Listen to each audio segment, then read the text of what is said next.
Hello and welcome to the ABCs of Faith. I'm Dino. And I'm Larry. And we are separated by a piece of plexiglass just to be extra safe after a little bit of a COVID scare. It did shut us down, but as Larry promised us all, we would be back, and here we are. Here we are. Today's letter, E. E. All right, we got all kinds of good stuff on the show that helps you know so you can grow. And now our first word is kind of an interesting word. It came to us from online, so thank you for sending us your words. And the word is Ebenezer. Ebenezer, like here I raise my Ebenezer. This is not a singing show, Larry. That's why I didn't sing it. Okay, yeah. Come thou fount of every blessing is a popular hymn, and there's a line in there that says, here I raise my Ebenezer, so let's talk about it. But before we get there, I want to point out that with Christmas time coming up, and A Christmas Carol going to be on TV, Ebenezer Scrooge is probably the most common use of that name. You hear that, yes. That word. So the word actually comes from the Hebrew word Eben He-Ezer, and that means stone of the help. And there's a really cool Bible story in the Old Testament that helps us understand this better. So at one point in history, the Israelites are fighting the Philistines. This is actually earlier than the David and Goliath thing, at a place called Mizpah. And the Philistines charge, they throw Israel into a frenzy, they're a little bit unprepared for this particular battle, and they beg their leader Samuel, who's a prophet, to go intercede with God on their behalf. So Samuel does. He prays to God, asks God for a victory in this battle, and God thunders the earth, the Philistines run away, Israel is victorious. Sounds great, right? Sounds pretty cool. Well, to commemorate this event, Samuel and the Israelites erect a stone monument, and Ebenezer, a stone to commemorate the help that God has given them. And we don't know where this stone is today, somewhere near Mizpah. We don't know, exactly where the location is, but that's how the Israelites commemorate this victory and God's help, is by raising the Ebenezer. So when we say, here I raise my Ebenezer, we're basically acknowledging that God is our help. I think it's pretty cool. Yeah, I wish the nation of Israel would have stuck to that a lot more. Yeah. Acknowledging God and not relying on so many other things. And similarly, I wish we would reflect on our gratitude for all the help God has given us more often. But that's what Ebenezer means. And our second word is a Bible book, actually. And why don't you take this one? Because it's Ecclesiastes, and it's probably well known, at least to me, that Ecclesiastes is my favorite book. We did an entire series on Ecclesiastes. There's almost 20 videos in a playlist that if you want to watch all about the entire book of Ecclesiastes, you can certainly do that. It's my favorite book because it's a great tool for evangelism.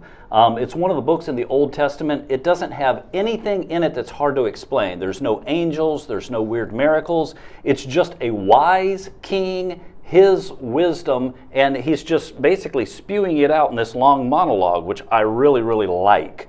And we got a good song out of the book of Ecclesiastes. We did, the birds. Turn, turn, turn. Yes, they stole those lyrics from Ecclesiastes chapter 3 almost word for word, which is pretty fantastic in and of itself. Absolutely. Ecclesiastes is one of those books that was found in the Dead Sea Scrolls. Fragments from chapters 5, 6, and 7 all exist. So that predates Jesus' birth by a couple of hundred years, which puts it to within 500 to 700 years of when it was probably written or first came to be, so to speak, which is, for me, the historical authenticity of the book is really, really cool. I think it's awesome that Solomon wrote it, and Jesus references Solomon at least a couple of times. Once in Luke 11, he's like talking about how the Queen of Sheba would come to Solomon for wisdom. So in my mind, for Jesus, a historical figure that we know exists and almost nobody disputes existed, for him to put a feather in the cap of Solomon, which is wisdom that from now, it's 3,000 years old, it's just super awesome. Yeah, and Ecclesiastes is a cool read. It's a quick read as well. It is. It's super short. It's deep, though, and it can have a lot of meaning for our lives as Christians. Yeah, and it's one of those books, I'll just go ahead and say, don't just randomly pick a verse and pull it out of context, because that would be bad. There's a verse in there that says, "So I hated life," and that's, Well, it sounds like every teenager I know. It does. Quoting scripture. Absolutely. All right. And now it's time for a younger perspective. Eden, like the Garden of Eden, was the place in Genesis where Adam and Eve lived. Adam got to name the animals there. It is also where God put the forbidden fruit that they ate. Them eating that fruit was actually bringing sin into the world. Satan tricked them.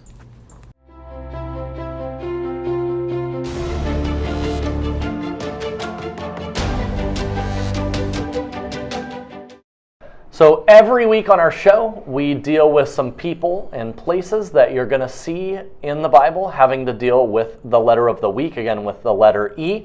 Our place today is Egypt. It's a big country, and there is so much biblical history having to do with Egypt that really all I can do is give a quick rundown of the highlights, all right? So Abraham in the Old Testament, early on in Genesis, moves to Egypt during his journeys, mostly because of famine where he was living. And after a while, he ends up moving from Egypt into the land of Canaan, which becomes the land of Israel. Joseph in the Old Testament gets betrayed by his brothers and gets sold into slavery in Egypt. And he rises to importance in the house of Potiphar, an Egyptian official. The people of God descend from their land during another famine into the land of Egypt. That was pretty normal for nomadic people in the day, but they didn't realize they would be stuck there as slaves for 400 years. And that is until Moses comes and frees the people from Pharaoh, from the land of Egypt. That's probably the biggest context in which we see Egypt, wouldn't you say? Yeah, all those plagues that happened. 10 of them. Yeah, that was all Egypt. Yeah, and then they have to get out of Egypt, cross the Red Sea, into the Promised Land, and then they wander and all that. But Egypt shows up quite a bit in the Bible histories as well, as it's always in play. The people of God are always bordering with what's going on in Egypt. They seek refuge there during strife in their own land. And it does show up in the New Testament because when Jesus is a baby, King Herod is threatened by his presence because there's this king of the Jews, this Messiah coming. So King Herod hatches a plan to actually kill Jesus, and Mary and Joseph take Jesus to Egypt to protect him from being killed by Herod, since Herod has no jurisdiction there. And once Herod's dead, they can go back to their land. You want to hear a fun fact about Egypt? I'd love to hear a fun fact. Egypt is probably known out there for its Great Pyramids of Giza. Those were built 1,400 years before Moses and the Exodus. Wow. Which is kind of mind-blowing. So. It is mind-blowing. Every time I think about anything that they did, well, really before the Industrial Revolution, they built anything. Yeah. How did they do that? Even the Great Wall of China. I mean, seriously. Our person is Elijah with a J, not to be confused with Elisha. And I used to confuse the two, Elijah and Elisha. And the way I got over that was the middle letter. The J versus the S, and the J comes earlier in the alphabet, so historically the J, Elijah, comes earlier in the biblical narrative. No, it's very interesting. I never thought of it that way. Yeah, well, I get confused a lot. Yeah, it happens. So easy enough. But Elijah is one of these guys. This is after Solomon would have ruled. He comes on the scene. He is a Tishbite. Now, I don't know what a Tishbite is. They just say Elijah was a Tishbite. So That's interesting enough in and of itself. But he's well known for being pro-God or pro-Yahweh. His name actually means Yahweh is God, essentially. And what he would do is just go around telling literally everybody, don't worship Baal. He was anti-Baal, pro-God. Fake God Baal. Yes, yes. No fake God, only the one true God. So that's kind of the way I remember Elijah. I think he's probably most famous for the way he exited the scene, because he kind of went back to a place that he was at earlier in history and was essentially whisked away.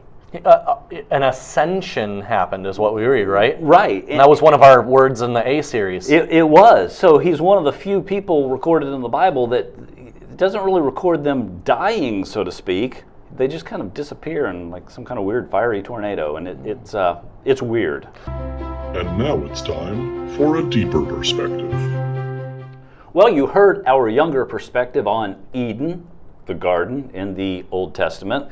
So now for a slightly deeper perspective. When I think of the Garden of Eden, I think of it is something that God specifically planned. He specifically planted. It references that in Genesis chapter 2. And then that is where he placed Adam and Eve. So I think of God's beautiful design, his perfect design, and I think of utopia, right? And so the symbolism there is God created perfection, but it's not around. So for many, many years, people have debated where exactly was Eden? Is this something that we can find? Because when everybody is kicked out, everybody being Adam and Eve, and they place the fiery sword so nobody can get back in Eden, the assumption is that that is a place that we could somehow find. It hasn't been found. But for us, it symbolizes a perfect place, or a place that we want to get back to, because the human heart longs for that completion, that perfection. In Eden, there were things that existed, like the tree of knowledge of good and evil, that don't exist now. Like, we can't go just find that tree. That's sad for humanity. Sure. So that's part of the longing, part of the cry of the human heart is for that to come back. Now, what we know from our New Testament studies is we're getting back to a new heaven, a new earth. That completion, that place with God, so to speak. That perfection is in our future, because we're in God's kingdom. We're in heaven, so to speak. But right now, Eden doesn't exist. And I think that's the hardest thing for people to struggle with, is the fact that they want something that they really can't have in the here and now. Sure. Yeah, and that actually segues really well into our last word of the day, which was sent in online, and thank you for sending those to us. And you can keep on sending us your words, and we'll tell you how to do that in just a little bit. But our last word is eschatology, which is a big fancy theological word for the study of the end times. End times. And both are E-words. Both are E-words. So we can talk about eschatology and end times, both in the same vein.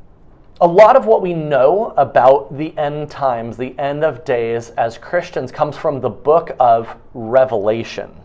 And in the end of all things, here's how you sum it up. Jesus is coming back to rule over the whole world for all of eternity. Jesus wins, Jesus reigns, and that perfection you were talking about that we're always longing for actually comes to pass. Now, there's a lot of ideas as to what's going to happen. A ton of ideas, lots of debate. And when it's going to happen. Some people believe that everything in Revelation is yet to happen. And others believe that we're in the middle of a part of it. Right now.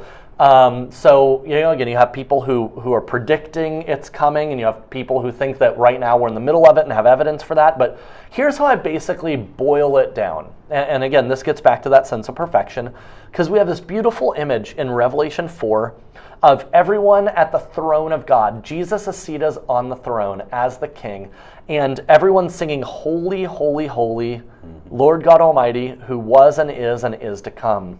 And I think that's the main point.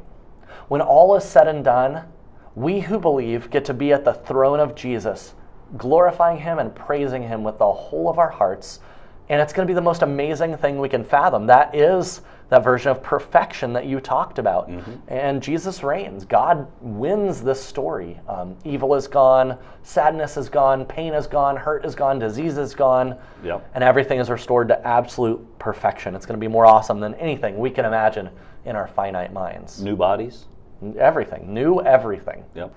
Well, yeah, and the main thing about the end times is don't worry about it, because God doesn't want us to worry about those things. And he wants us to worry about our relationship with him. Absolutely. It's been a great show this week. It has been. Yeah. Thanks so much for the e-words. And Larry, why don't you tell people how they can email us words that they want to know about? Yeah, if you want to send in any words for future shows, Larry at Bradenton.church. Just put ABCs of Faith in the subject title, and we will be sure to address those, or at least put those in the pot to hit the board so that we can look at those words. Absolutely, but it's been a great show. Thank you all for tuning in, and we will catch you next time on the ABCs of Faith here at First Presbyterian Church of Bradenton. A show that helps you know so you can grow.